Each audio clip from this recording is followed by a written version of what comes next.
Oke teman-teman, hari ini kita akan belajar mengenai teks petunjuk ya. Teks petunjuk itu seperti apa? Kita bahas ya. Oke, yang pertama, teks petunjuk itu teman-teman, ini berisi arahan untuk melakukan sesuatu ya. Lalu yang kedua, teks petunjuk bertujuan untuk menjelaskan penggunaan atau pembuatan sesuatu.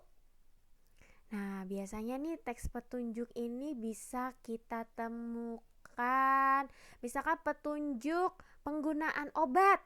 Siapa yang pernah lihat? Nah, ada ya, misalkan dosisnya harus sebanyak apa, lalu untuk umur sekian tahun boleh digunakan berapa mili.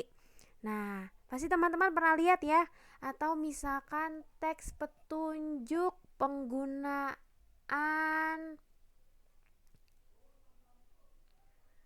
atau misalkan teks petunjuk merakit sebuah mainan.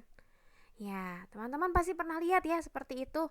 Ya, jadi teks petunjuk ini pasti menjelaskan penggunaan atau pembuatan sesuatu. Lalu, hal yang perlu diperhatikan dalam teks petunjuk itu adalah cara atau petunjuk disajikan secara berurutan.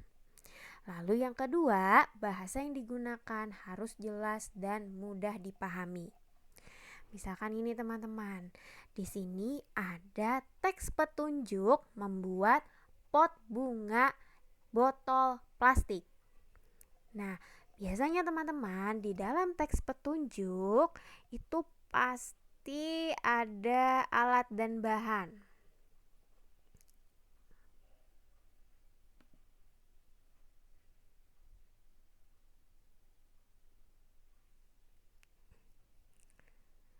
Nah, di sini ada teks petunjuk mengenai pembuatan pot bunga botol plastik ya.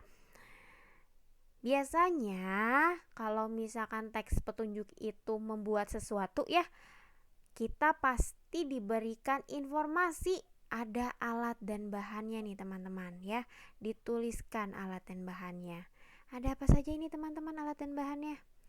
Ada gunting, ada botol bekas, pensil, cat air, dan kuas. Nah, artinya di sini teman-teman harus menyiapkan alat-alat ini ya. Kalau misalkan kita lihat dari petunjuknya. Nah, sekarang yang kedua, ada apa poin yang kedua?